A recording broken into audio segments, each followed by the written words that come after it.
খুব সহজে বানানো যায় পিঠেগুলো, যদি একবার বাড়িতে বানিয়ে খান দেখবেন অসাধারণ লাগে খেতে।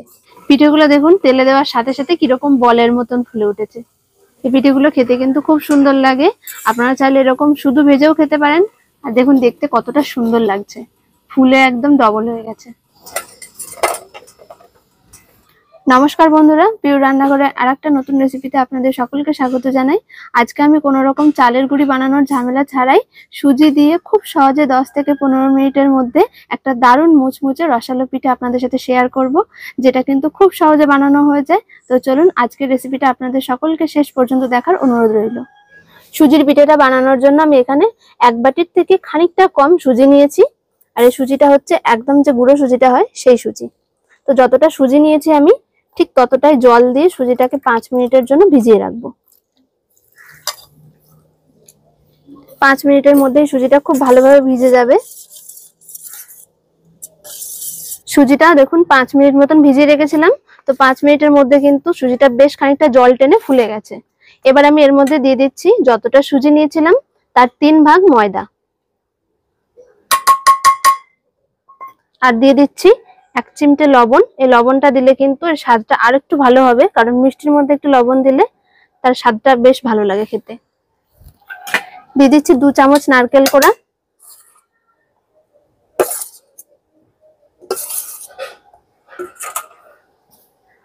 এবারে দিয়ে দিচ্ছি যতটা আমি সুজি নিয়েছিলাম তার হাফ চিনি। তো চিনিটা আপনারা নিজেদের পছন্দ মতো একটু কম বেশি করে নিতে পারেন। আর দিয়ে দিচ্ছি 2 চামচ গুঁড়ো দুধ। এই গুঁড়ো দুধটা দিলে সুজিটা খেতে পিঠেটা দারুণ লাগবে। এবারে মিশিয়ে নিচ্ছি।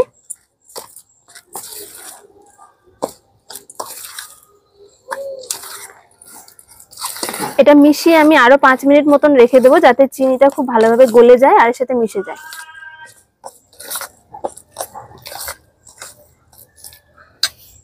পাঁচ মিনিট মতন আমি ডোটা রেস্টে রেখে দিয়েছিলাম, আর এর মধ্যে এটা টেনে বেশ শক্ত হয়ে গেছে।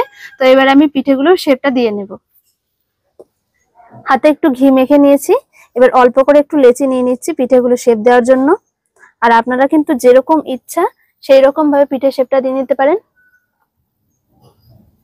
প্রথমে হাতে করে একটু গোল করে নিয়ে লম্বালম্বি করে নিচ্ছি।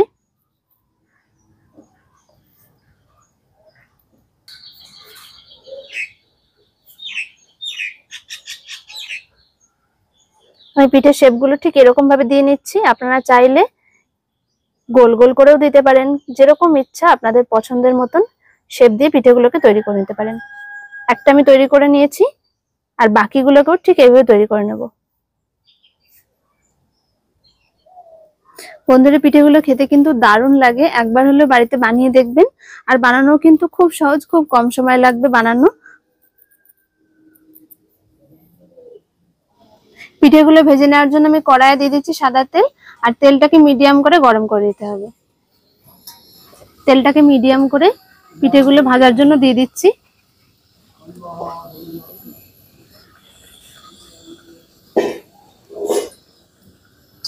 আর পিঠেগুলো যেহেতু খুব নরম, তাই দেওয়ার সাথে সাথে নাড়ানো যাবে না, আর দেওয়ার সময় শেপটা আরেকটু ঠিক করে নিতে হবে হাতে করে।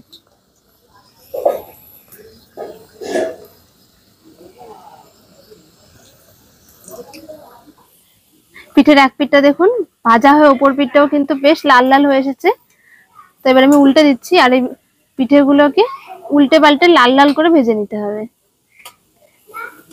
খুব বেশি সময় লাগবে না ভাজতে। আর ভাজার পর দেখুন কতটা ফুলে উঠেছে।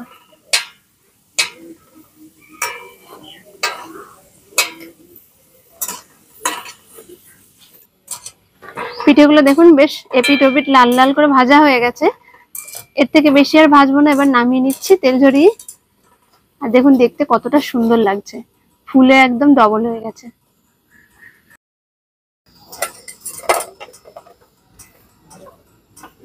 পিঠেগুলো দেখুন তেলে দেওয়ার সাথে সাথে কিরকম বলের মতন ফুলে উঠেছে। এই পিঠেগুলো খেতে কিন্তু খুব সুন্দর লাগে। আপনারা চাইলে এরকম শুধু ভেজেও খেতে পারেন। সমস্ত পিঠেগুলোকে ভেজে নিয়েছি, আর বন্ধুরা তেলে দেওয়ার পর পিঠেগুলো কিন্তু ফুলে ডবল হয়ে গেছে। এরকম ভাবে তেলে ভেজে কিন্তু পিঠেগুলো খেতে দারুণ লাগে। তো আমি শুধু তেলে ভেজে ভেবে রাখবো না, আমি একটা হালকা করে পাতলা চিনির শিরা তৈরি করব। তো চিনির শিরার মধ্যে আমি আরেকবার দিয়ে নেব। আপনারা চাইলে শুধু এইভাবেও কিন্তু পিঠেগুলো খেতে পারেন, খেতে দারুণ লাগে। দিয়ে দিচ্ছি হাফ বাটি চিনি আর দিয়ে দিচ্ছি 1.5 বাটি জল, মানে যতটুকু চিনি ততটাই জল, আরো হাফ জল দিয়ে দিচ্ছি। একটা পাতলা শিরা তৈরি করে নেব, শুধুমাত্র চিনিটা গলে যাবে সেইটুকু অপেক্ষা। যতটা চিনি ঠিক তার 1.5 বাটি জল।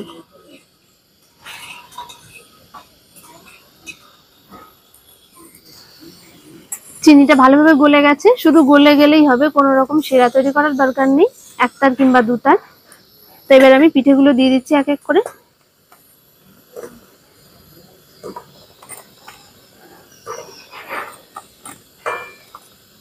জালটাকে মাঝারি করে এই পিঠেগুলোকে দিয়ে 2-3 মিনিট মতন একটু ফুটিয়ে নিতে হবে।